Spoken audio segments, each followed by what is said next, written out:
So, does it sometimes feel like your story is just moving too slow? Like the scenes just drag on and nothing's really happening? Are you worried that you're boring your reader a little bit? Well, today we are going to talk about pacing. This is something that I get a lot of questions about, and I'm probably going to do a whole series on it. I'm going to give you 4 hacks today, 4 different things you can do to try and speed up your story or at least keep it moving along at a decent clip so that you don't lose your reader. Okay? Stay tuned.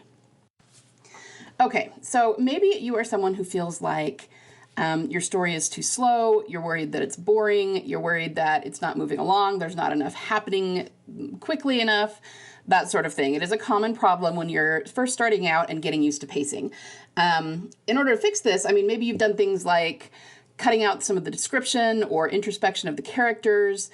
Maybe you've jumped into action to try and just make things feel a little bit more exciting and sped up, or maybe you've even rushed through some of the emotional moments in order to get to the moments that you think will interest the reader more.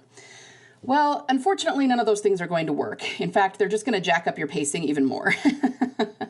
I mean, cutting description and especially introspection from the characters, cutting out character thoughts, is going to make the scenes feel really hollow. Jumping into action, we're going to talk about that specifically because it's what most people do in order to fix what they feel like is slow pacing, but it actually cheapens what's going on in the story, and you're going to lose your reader really quickly doing that. And in terms of rushing through key moments, that is the worst thing you could do. We're going to talk about key emotional moments and how they are tied up in pacing, what role they play in pacing, and it's a really important one, okay? So here's the thing about pacing. I've always gotten a lot of questions about pacing. How do I do pacing? How do I know how fast to go? How do I know how slow to go? That sort of thing. And in the past, I didn't always know exactly how to answer it. And I didn't even know why I didn't know. I couldn't really articulate it all the time when I was first starting to teach this, because it always just seemed to me that pacing is something that you learn through experience as you go along. And that's true, but now that I've learned to teach it a little bit better, we can home in on it a bit. But here's the thing. Pacing is a weird concept because it's actually true that it's not something we can solve directly, okay? It's not like I can say, oh, you're having problems with pacing? Okay, do number 1 this, number 2 this, number 3 this, pacing problem fixed. No, that's not the way it works, right? Getting pacing right is actually a result of getting all the other parts of story right. All right, so you have to have your internal arc dialed in. You have to have the story structure of your plot dialed in. You have to hit all your right beats. You have to have the emotion. That's what I talk about the most. You have to dial in your emotion at every single point. You have to have each scene written really well so that it's emotional, so it's pulling the reader in. Once all of those things are mastered, you will naturally be a master of pacing. But pacing, it's not something you can solve directly, right? Now, that doesn't mean that I'm not going to give you some hacks today that will help. But just understand that pacing, if you're having trouble pacing, if you feel like your story is going too slow, it's actually because there are other parts of story that you need to master, that you need to practice, okay? I want you to think about it like climbing a mountain. Let's say that you are going to, maybe we should say it's a hike, right? And you're at the very bottom of the trail and you're looking up and you can see the ridge far up in the distance where you're going to try to get to, and that's the end of the hike. Now, unless we are secretly, Clark Kent or some other Marvel or DC superhero, we are not capable of just making it to the summit in one leap, right? And it can be pretty daunting to try and, think about that whole journey that we have ahead of us. So really, in order to make this easier and doable for ourselves, we need to master each part of the journey. We need to master each part of the terrain. We need to focus on each hand and foothold and, just getting over that next rock or around the next bend, And if we do that and just focus on those things, eventually we'll look up and find that we've arrived at our destination, right? And it was just a matter of mastering the little things, and then kind of by default, we're going to master the big things. And pacing is a lot like that, all right? So here's the thing. There are really only 2 ways to hook your reader. Really, there's only one way, but we're going to start by dividing it into 2, okay? The first is action. I said we were going to talk about action. Most authors tend to default to action when it comes to pacing problems, and it's really maybe not the worst thing you could do, but like the second or third worst thing you could do. I understand why people do it. I mean, It's the obvious thing that gets people's attention, right? It is the 3D, physical, external, plot-related thing that can really increase interest in what's going on in the story. And then there's the fact that we all read books and watch movies, and we notice that the action scenes tend to catch our attention. So we naturally, when we think, oh, maybe the scene is a little boring, maybe it's a little slow, we default to action and think that's going to solve everything. But I'm here to tell you that it doesn't. Do you know why? Action needs to be earned. Did you know that? So in order for us to really be inside an action scene with the character, we need to be invested in them, in who they are, in what they're doing, in what they're trying to accomplish, in what their trials and struggles are, all of that. So this is why, well, one of many reasons why, you should never start your book, like the opening paragraph, with like a fight scene or a heavy action scene, because the reader is not invested enough and they don't care, So it's not a good way to start it. But that's not really the point of my podcast today. Maybe I need to do a whole podcast on this, but you just have to understand that action needs to be earned. So if you're throwing in action into a scene because you think it's too slow and you're using it just to pick up the pace, that's a problem, okay? It's not going to do what you want it to do, and if anything, it's probably going to make things worse. I mean, can action heighten the pacing of a story? Of course it can. But too much of it becomes boring. I mean, think about B movies that have no plot and all action and fight scenes, and you just get bored and fall asleep, And then there's the fact that if it's not relevant, if you're just throwing it in as a Band-Aid for a sluggish scene, it's not earned. And it's going to cheapen what you've written, and it's going to cheapen your characters' emotions and the journey they're going through, and it's just not going to work as a fix, okay? So you have to understand that. There's a time and a place for action, and it can be really fabulous if it's done correctly, but don't default to that as a fix, because it's never going to work as a fix, all right? Let's go on to the second thing that can hook your reader. It's the thing that I talk about all the time that I'm known for. So let's all say it together now. Emotion. And if there is nothing else you take away from today's podcast, let it be this, okay? Emotion is really the only thing that will hook your reader, and people don't understand that. They think hooking the reader is about action. They think it's about intrigue. They think it's about expletives. They think it's about sex. They think it's about all these physical 3D things. But it's really not that that's hooking the reader. It's always the emotion. So I just talked about action, right? Why does action hook the reader? Take more of a high-level view. It's because action creates adrenaline.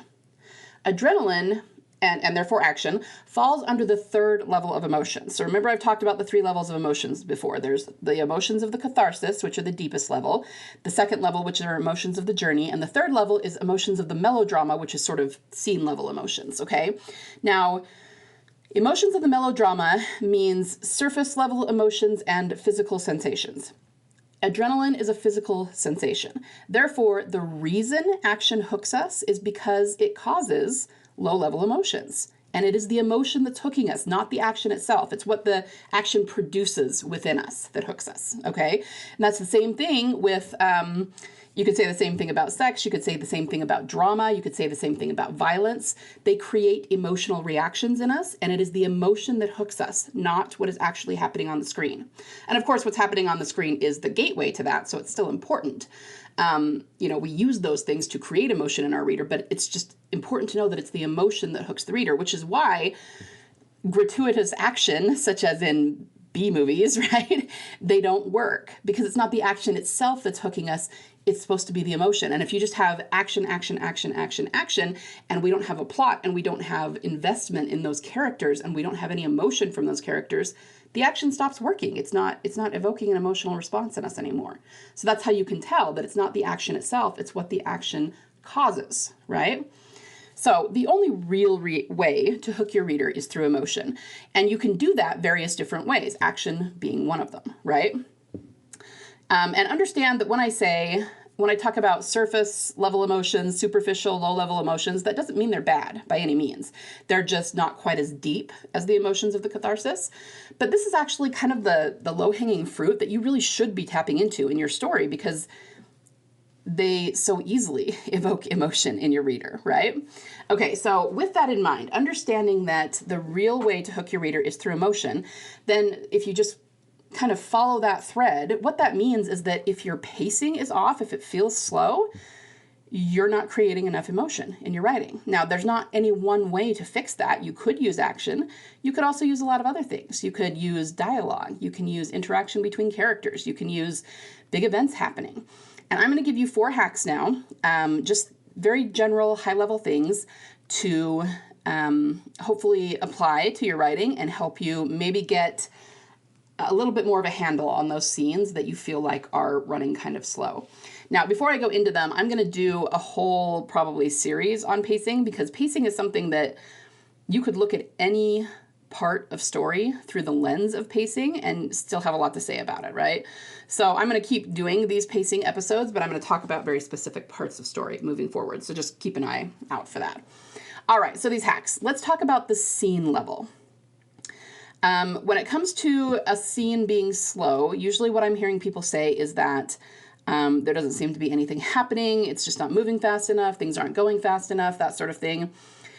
Keep in mind that your scene always needs to turn. I think most people are pretty familiar with that concept, but in case you're not, it just means that something needs to change in the scene, okay? It's actually not necessarily about a big event. Again, we tend to default to that, but really it means something about the character's circumstances change. So their plans change, their circumstances change,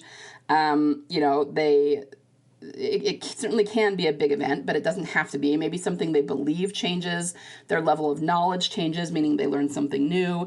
I mean, just something has to happen so that from the beginning of the chapter to the end of the chapter, something in the protagonist's world has changed, or whoever the point of view character is that is in that scene.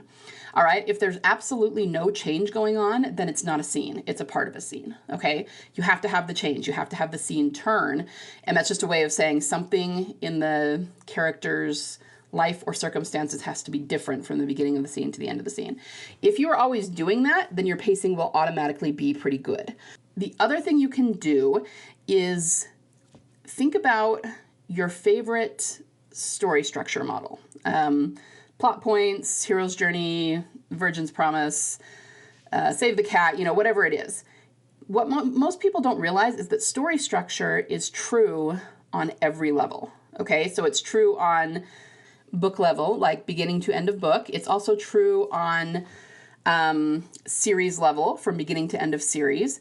Here's the thing, it's also true on chapter level, okay? The same beats that keep us on track for an entire story are exactly the same to keep us on track for an entire series. And yes, they are exactly the same to keep us on track for a chapter.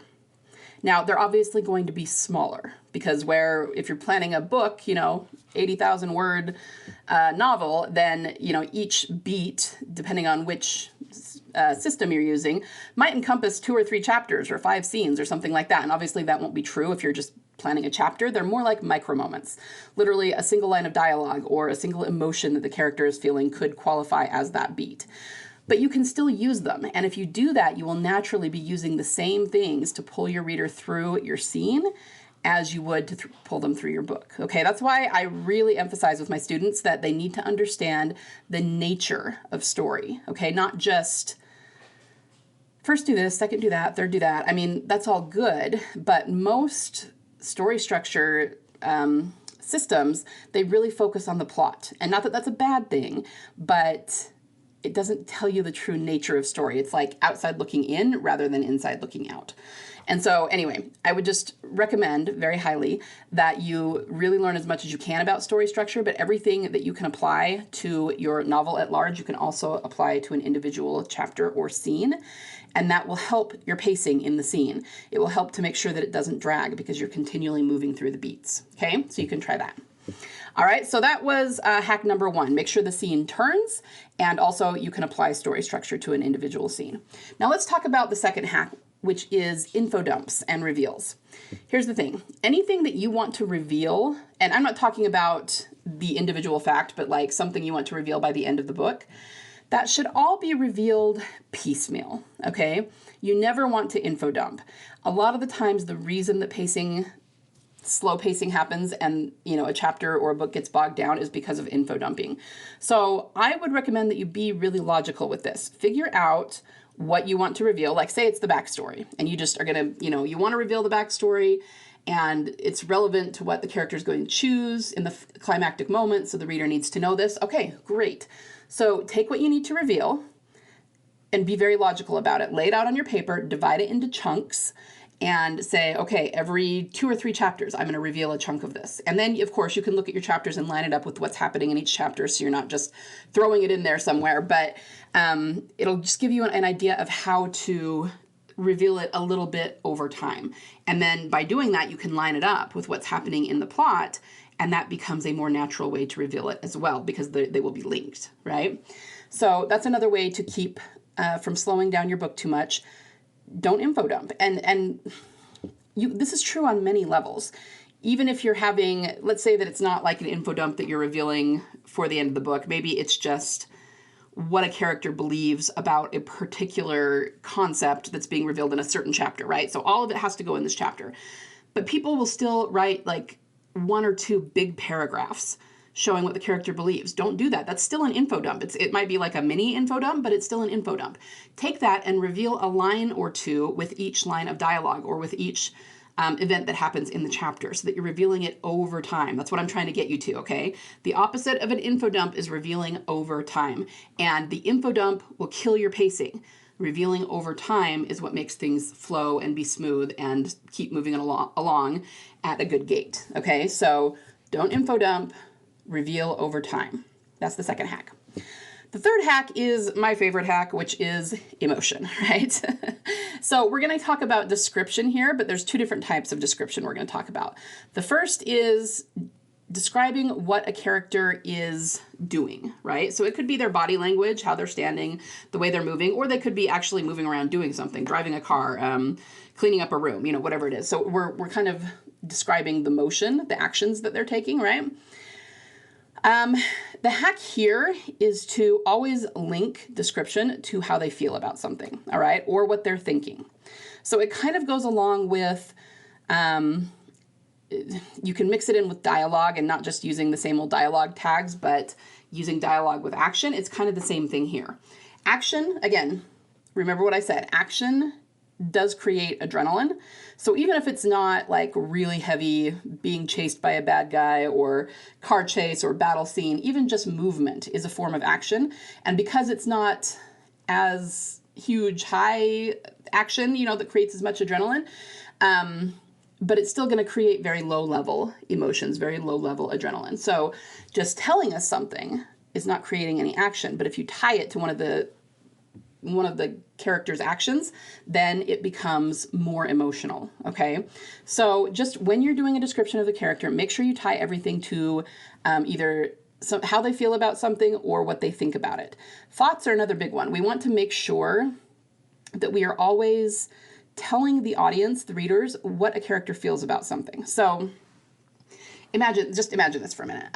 Let's say that you have a character who is outside in nature somewhere, and they've gotten themselves into trouble. Doesn't really matter how, but they are looking for help, right? And they make it out to the highway. Say it's a young man. He makes it out to the highway, and he's hoping to flag down a car, but he walks for a long, long time. And then finally, in the distance, he sees headlights, and, you know, there's a car coming. Now, just telling us that, the fact that we've, you know, been following his whole story, the readers will feel some form of relief, right? Oh, good, there's a car, and he's going to be able to be helped.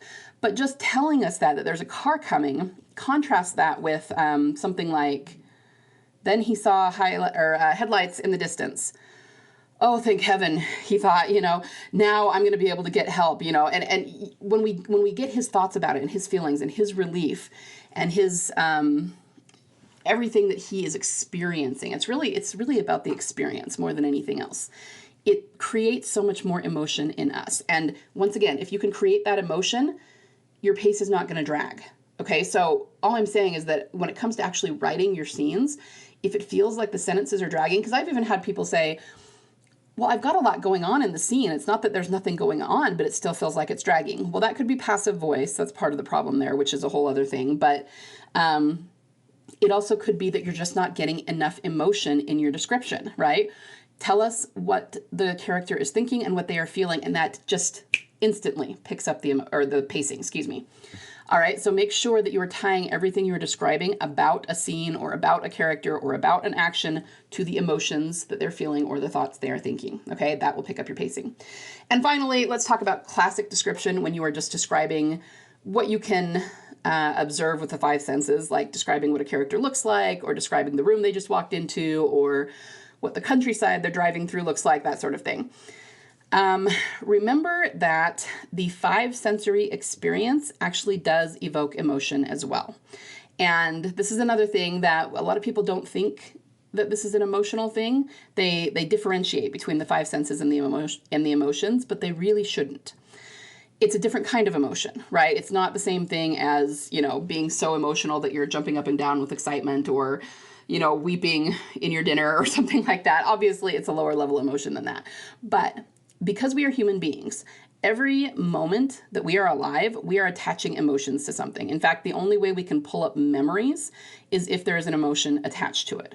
So when we all have things where like someone will say, where were you when you found out about 9/11? And everybody remembers where they were. It's because those were very heightened emotions. So of course we remember that. Now, for more mundane experiences, we may not remember the details of the memory around something. Like the first time we ever bit into a lemon, for example, we may not remember exactly what was going on or why we bit into the lemon or how old we were or what house we lived in or anything like that. But because it's more of a neutral memory, we don't have really heightened emotions attached to it. But even if we're just feeling pretty neutral about it, that's still an emotion. That's still how we are feeling at the time. And if we don't have an emotion, we could not call up the memory of biting into a lemon. We can, just the actual lemon part, because we've experienced it before and we have some sort of emotion tied to that. So my point is, the reason that we want to show rather than tell is because when we evoke the five sensory experience, that is actually creating a low level of emotion for your reader. So when it comes to description, if you feel like you're describing things and it's bogging your story down, make sure you get the five senses in there. And then there's relevant details. People always say, how much is too much? How much description is too much? What should we be describing? What should we be leaving alone? It is a complicated question, and I'm probably going to go into it in more detail in a later podcast. But what I will say is that it needs to create the five sensory experience, but it also needs to be relevant. So I think most of us know that we shouldn't describe something to death, right? Let me give you an example as a jumping off point. Let's say that you have a young man, a teenage boy is coming home from football practice. And it's dinner time and he's starving because he's been at football practice. And he walks in the door and he immediately smells dinner. Now, you can say that he smelled garlic and onions as part of dinner. And even that in and of itself will evoke some emotion in the reader because most people have walked into a room that smells like garlic and onions. And when you're hungry, it smells really good. So all of us have had that experience. So just telling us that will create kind of a sensory experience for the reader. But it's so much more effective to have this boy walk in and say something like, the heavy scent of garlic and onion filled his nose and his stomach rumbled. He was so hungry. He looked to the right and saw that the table was set for dinner, and he was so excited to eat what his mom had made. From a back bedroom, his mother yelled at him to clean up because dinner was in 5 minutes. You see how I just pulled in most of the five senses there. He heard his mother calling, he saw the table, he smelled the smell. I didn't do taste. I did how he felt because his stomach was rumbling. But, you kind of taste garlic and onions when you smell them. So I could work that in somehow. But it's not about describing all the things about a single detail. I didn't even say, in this case, what the table looked like. I could talk about the plates and the napkins and how well is it set, or is it just like a stack of plates in the middle of the table? I could do that if I wanted to, and it would definitely create more of an image. But in this case, I'm looking to just give the reader the experience this young man had as he walked in. And the five senses don't have to be about one thing. They don't have to be about the shirt he was wearing, or even what the table looked like, or what the kitchen looked like. It's just the five senses experience that he had all around. Now, you certainly can put in some of those other details, but you don't want to, for example, describe the table in 3 paragraphs, every single little minute detail of it. You don't need that. You can have one image, one punchy image, and it will do its job to create that image in the reader's mind, and that's really all you need. So, I mean, there's not like a maximum or minimum word count for describing something, but like I said, just get the 5 sensory experience in there, and usually 1 or 2 punchy details is all you really need. So if I wanted to do the table thing, I might say something like, and I kind of already did it, I might say, instead of just that the table was set for dinner, I could either, if it was set really well because it was like fine china and that sort of thing, then maybe it would be more important to describe that. But given, you know, the scene that I've created here, it just sounds like a suburban family at home having dinner. So it might just be like, there's a stack of plates in the middle of the table next to a salad. And obviously, you know, his mom would put that there in preparation for dinner. And that alone creates an image in your mind that's going to be more than enough. And unless it's really, really, really important for us to know exactly what is on the table and that's really relevant for the story, you don't need more than that. Relevance is a big thing. I mean, relevance comes in 2 ways. It's either what is relevant for the story, so we need to know that because of something that's going on down the line in the story, or it's relevant because it's creating the 5 sensory experience. But like I said, with that, you really only need 1 or 2 punchy details. So when it comes to description, just take both of those things in mind. If you're just trying to create a visual for the reader, 1 or 2 punchy details. If you're wondering whether you should put this in, ask yourself, does the reader need to know that? Is it going to be important down the line in the story? If yes, put it in. If no, leave it out. The exact color of the dinner napkins and how many there were and the fact that there were I don't know, geese on the tablecloth pattern, none of that is really, really important. I can throw it in like a little detail here or there in order to create that visual, but I don't need to go on and on and on about it, right? So beyond that, it is going to be really up to you. There's not, like I said, there's not some really hard and fast rule set up for this, right? We just have to figure out what will balance everything, what will give us the 5 sensory experience and create those images, but also keep the story flowing. Another, this is not really a pacing hack, but another really good thing that I would encourage you to do is get eyes on your story. Especially when you're starting out, critique groups, especially with other authors, are invaluable because they will be able to tell you from a very subjective standpoint what is working and what is not. They will be able to say, okay, you've got too many details about the kitchen table. Unless we need to know that, you need to cut that down. Or the opposite, they'll say, okay, well, we came in and we smelled the garlic, but we have no idea what his home looks like. What did he see when he walked in? You know, because you didn't put that in there. And once you start doing that and getting that feedback and then incorporating that into your writing, really quickly, you're going to learn to do that on your own. It's a really great teaching tool. And I've seen so many people who have gone into critique groups or come into my own critique group that have just improved by leaps and bounds by doing that week over week. So I would really encourage you to do that too. Okay, anyway, so let's recap just a little bit. Remember that there's really only one way to hook a reader, which is through emotion, although I did talk about action too because most people default to that, but the only reason that action hooks us is because it creates adrenaline, and that is a form of emotion. So emotion is what you need to hook your readers and to keep your pacing where it needs to be so that it doesn't lag. In terms of scenes, remember that the scene always needs to turn, which means something needs to change for the character and their situation from the beginning of the scene to the end. And also you can use story structure systems, plot points, that sort of thing, to create your scene. You just do them on a micro level, the same as you do to create your novel, okay? When it comes to revealing anything, make sure that you are always revealing piecemeal over time. Do not info dump on any level. And when it comes to description, make sure that when you are describing action or describing body language, that you are always linking that to what the character is thinking or what they are feeling. And when it comes to just describing the way something looks more statically, or giving an experience, make sure you get the 5 senses in there. But also make sure that you're only keeping in relevant details. When it comes to the 5 sensory experience, you really only need 1 or 2 punchy details to create the image in the reader's mind. Don't overdo it, okay?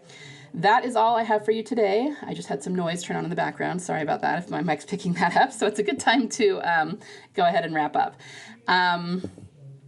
If you don't have it yet, so specifically in terms of scenes and those story structure plot points, If you have not picked it up yet, make sure and get my 10 universal plot points. It's actually a free mini course. I will link it in the show notes. You get a PDF and then also just like a 1-hour training of me talking about it and explaining it. And that will actually help you a lot because you can use that not only to help build out your novel, and if you make sure that all of those plot points are included, your pacing will automatically be better than if you are not including them, okay? So it's not the end-all be-all of great writing by any means, but it's definitely a first step and it helps. So make sure and grab that if you haven't yet, and then you can also use those same 10 plot points to plot your scenes on a micro level, all right? Let me know what you guys thought about this. Like I said, I'm gonna do a bunch more episodes on pacing, but if there's anything in particular you want me to talk about, please let me know. You can find me at Six Figure Storyteller on Instagram and TikTok. I'm also on Facebook, so you can contact me in many ways, all right? Everyone have a wonderful day. Have fun messing with your pacing. I know it can be frustrating, but it should also be fun while you're figuring it out, okay? So have a wonderful week of writing, and I will be back next week. Bye, guys.